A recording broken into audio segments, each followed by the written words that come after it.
Was a great night at the SCONE Film Festivals. Usually they're short films, and tonight was no different. It was a great night for the 225 edition of the SCONE Film Festivals in September 225.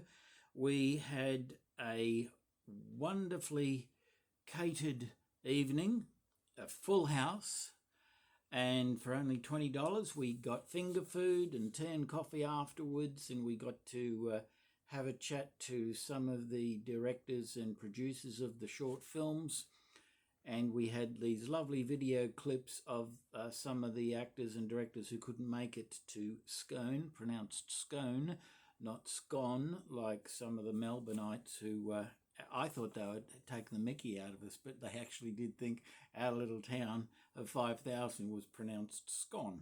So anyway, in Scotland it's scone, and in Australia it's most definitely scone.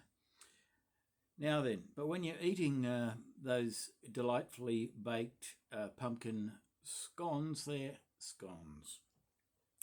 Now, the way I voted these films tonight were as follows. I had a dead heat for first, but you can't have dead heats, unfortunately. I went, well, firstly, I'll start at the special mentions, the ones that didn't have or weren't able to have quite the most professional actors involved because their budgets were so tight, because some of these films had highly recognised actors participating, and I think in a short film it's a little bit unfair to the ones who are just starting out in the industry on a shoestring budget. So special mention goes to the following two films.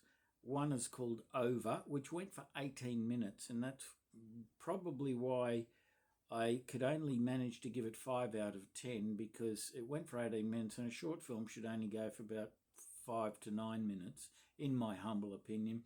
It's directed and written by Duncan Ragg and Anna Phillips, and produced by Isabella Debage. To all the volunteers in the film, 3 cheers. And another film that I thought deserved some honourable mentions are as follows. Downtime, directed by Anita Pateri, produced and written by Maria Carambellis. I thought the acting could have been better. Rookies, admittedly. I give them all the encouragement under the sun. They will improve in time, but I just found the premise of the whole film, with being, internet down and then powers down, and what people do to find something else to do is not the most original plot. So I found that one a little bit difficult to enjoy. But I gave it 6 out of 10 anyway.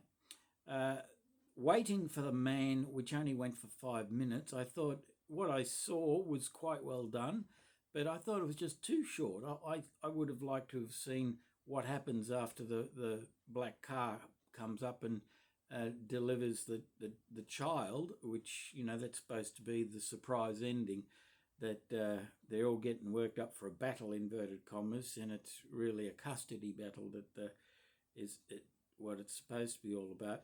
And I just thought that it finished too soon. I would have liked to have seen what happens after that, because the acting was very good in that. So I go 6 out of 10 to that one. I've got to move it along. The last film we saw was The Secret Waterhole, which went for 10 minutes, and I did have a chat to Phillip Crawford, the co-director and producer, afterwards. Lovely young man, and he keeps labouring the point about him being 30 years old, and he thinks that old. And I said, well, I'll gladly swap with you. You can be 65 and I'll be 30 again. I gave his film 6 out of 10. I found it a little bit hard to get involved in it halfway through, but the ending did improve markedly, because they were taking ashes of a cousin to a waterhole, and of course what starts out as 3 people running along a river or a stream towards the waterhole turns out to be only 2, and the third is they're invisible lately departed cousin, and I thought that was a very nice ending. So 6 out of 10 for that one. I have to hurry this along, unfortunately, good people. A movie, the 7 out of 10s are as follows. Favourites, which went for 6 minutes, directed, produced and written by Nick Musgrove and Nick Russell. I thought it was like Sophie's Choice with a twist, a very funny twist. Cleverly done, and only went for 6 minutes. That was good. Another 7 out of 10 was the amazing animation film, which I've given an encouragement award to, The Darwin Story, 9 minutes, directed and written by Natasha Tonkin, who spoke on the video afterwards, produced by Yeshin Venema, I hope I pronounced that right, and Eero Heinonen. I won't tell you about what that's about because I've got to move it along, but it's called Darwin Story, and it's an animation, very nicely done. Well, now we're up to the 8s out of 10. 8 out of 10 for Odd One Out, which I really did like. There's no actors in it as such. It's just about these little Cupid dolls and one being a little bit odd out, and how they end up all getting along together at the end. And it economically brilliant because it was done on a shoestring and filmed with somebody's iPhone, which the director and filmmaker and writer Andrew Robb told us about in his video clip at the end. Very original, so 8 out of 10 for that, and I've given the bronze medal for that film. And in second place, a silver medal I've given to Stiffs, goes for 11 minutes. The director is Ryan Neil Butler. Producer is Yannicka Williamson. Written by Stephen Walker. I found it tremendously funny, very clever, and it's about April 1, April Fool's Day, in a morgue. I won't tell you any more about that, but the actors were all, well, shall I say, not rookies. They were established actors, and it probably made the short film all the more enjoyable. But a little bit unfair to, as I said before, the brand newbie starting out in the film industry on a shoestring budget. But if you get a chance to see Stiffs, do yourselves a favour. And that gets a silver medal from Lord Reags of Oz. And the gold medal I've given to Live from the Alice, a 16-minute film.